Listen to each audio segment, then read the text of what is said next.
har'ammoo viidiyoo biraatii walitti deebineeti jirra. Viidiyoon koo har'aa akkuma suuraa iskiriinii irratti argitan kana obboleeyyan keenya Sumayyaa Saayidoo fi akkasuma haadha manaa haaraa ani sitteeruu malee yoo na fuute malee lubbuu koon balleessa kan jettu adde duree Ayyaantuu irratti waa dubbachuuti dhufe. Egaa obboloota koo jaalala jechuun gaa'ela jechuun wanta salphaa miti.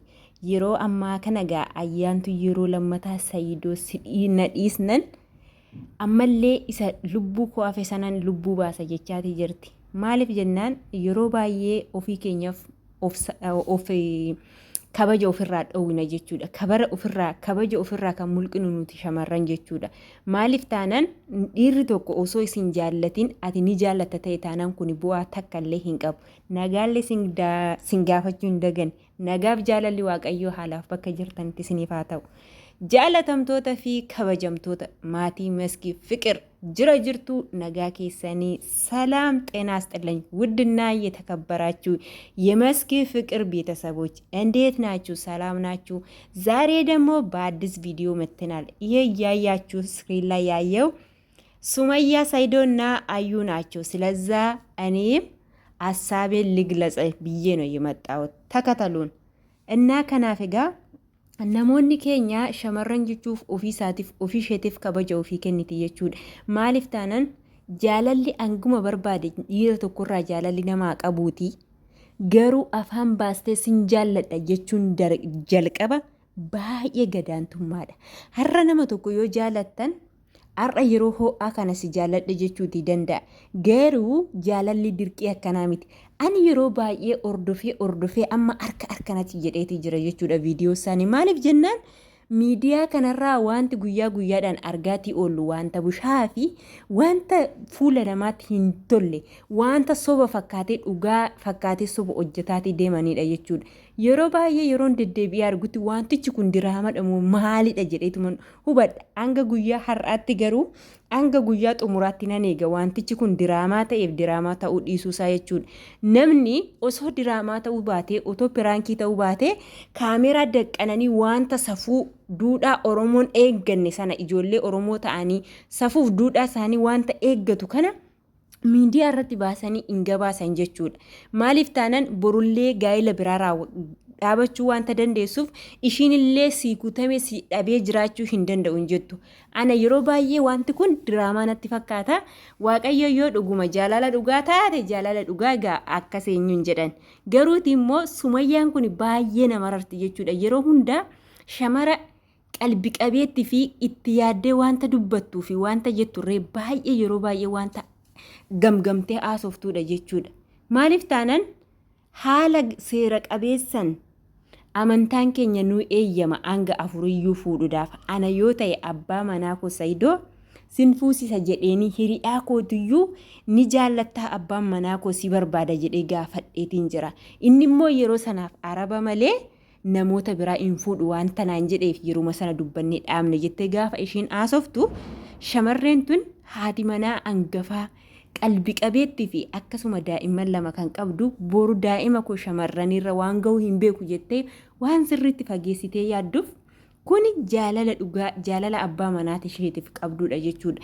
Ayyuun immoo har'a sii du'e sii falaxame nafuutu malee lubbuu koon balleessa kan jettu dogoggora ilma dhiiratiif yoomidha kan lubbuu ofii baasan. Maaliif lubbuu ofii baasus? Ati lubbuu kee obbaaftee yoo isa dhugaa ta'e ati lubbuu kee obbaaftee inni boru kan biraa fuudhuu danda'a, jireenya gaarii jiraachuutii danda'a. Nama tokko immoo edda sin jaalladhu jedhe edda gaa'ela si wajjin hin raawwadhu jedhe maalidha kan isa faana nama gottotee lubbuu koon ajjeesaa maalidha jedhu yeroo tokko ni aggaaxama. Kan keessan kun irree wanta dhugaa natti hin fakkaanne piraankiidhuma hanga dhumaattan eegaa jira waan ta'eef ammas irra deddeebi'ee manguddoon duubaa maayee obboleeyyan obboleessi miidiyaa kanarratti yookiin tarii obboleewwan laaluu dhiisuutii danda'u jechuudha. Isin diraamaa gaarii hojjetaatii jirtu. Yoo dhuguma jaalala dhugaarree ta'aati of tasgabbeessuun gaariidha. Ayyuun obboleetti xiyyaafin kana jedha. Chaayinaalii kiyyarratti wanta natti dhagahamee fi wanta dubbachuu qabu kun chaayinaala kooti waan ta'eef omtuu nan dirqu jechuudha. Omtuu lakki kanarratti hin hojjetin namni yaada kee hin kennin naan jedhu hin jiru jechuudha. Ijoollonni kun Saayidoo fi Sumayyaan viidiyoo babbareedaa bashashannansiisoodha kan Yamanii yeroo jiranitti hojjetaatii jiran jechuudha. Saidoon amma Itoophiyaa keessa jira waan ta'eef ishiin illee haadha ijoollee isaatii achitti gatee dhufee as gibbidaan akkanaa gaafa nama mudatu yookiin duuba isaanii waa jiraachuu danda'a yookiin jiraachuu dhiisuu danda'a. Kan kana beeku Waaqayyo qofaadha malee namni beekuu hin danda'u. Kun dhugaadha moo dhugaa miti wanta jedhu immoo kanaaf wanti barame isaatu hin jiru jechuudha. Yaada kanuman kennachuutii barbaade. Akkasuma gaa yeroo ammaa kana obboleeyyan keenya Beerut keessatti jirachaa jirtan baay'ee rakkoo hamaa keessa jira. Hundi keenya ni beekna.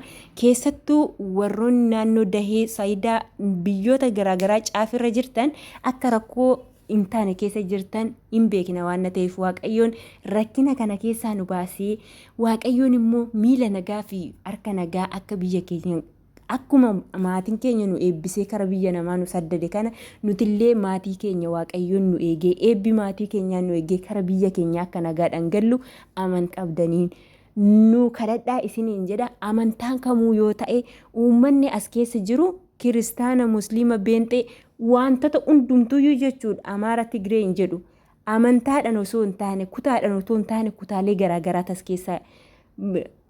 as keessatti argamuutii danda'a. Amantaa garaagaraatu as keessatti argamuutii danda'a. Hundi keenyayyuu amantaa kamii keessa jiraadhu uummata kamuu ta'e waa barbaadde ta'e garuu kadhannaa nama hedduu keessaa nama tokko dhaga'uu wanta danda'u asumaanuu nu kadhadhaa. Waaqayyoon araara isaa namaa buusee biyyoo nagaa taate biyya keenyatti nuti karamiin biyya keenyatti galla jenna malee yoo biyya kana keessa amma faana jiraannutti uummata bareedaa faana biyyatti gaarii biyya keenya lammataa keessa jiraachatii jirra waan ta'eef amma biyya namaa keessaa baanutti biyya keessa jiru bakka jiraannu sana jaalachuun immoo dirqama keenya waan ta'eef dhugaa biyyi Beerut baay'ee miskiinadha.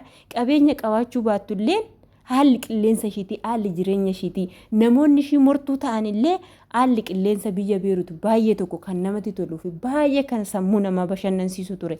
Garuu guyyaatu fide waan ta'eef akka ibidda kana nuuf keessa akka ibidda kana nurraa facaase Waaqayyo wanti hin dandeenye hin jiru. Ibidda kana akka nurraa bittinneessu akka ibiddi kun nurraa dhaamu amantaa qabdanii nuuf kadhadhaan isiniin jedha. Akkasuma obboleeyyan keenya bakkee garaagaraarra jirtanii mana kiraa keessa jiratan obboleewwan keessan bakkee irratti gatamee jiraatan walitti qabadhaatii.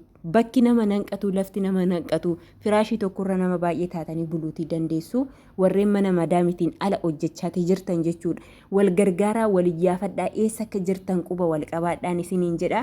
Egaa viidiyoon koo har'aa kana fakkaata. Viidiyoo koo kana yoo jaallattan laayik sheer gochuu hin dagatinaa. Akkasuma immoo warreen maamila maskii fiqirii hin taane kottaa maamila kootti dabalamaan isiniin jedha. Hanga viidiyoo biraatti walitti deebinutti turtii gaarii.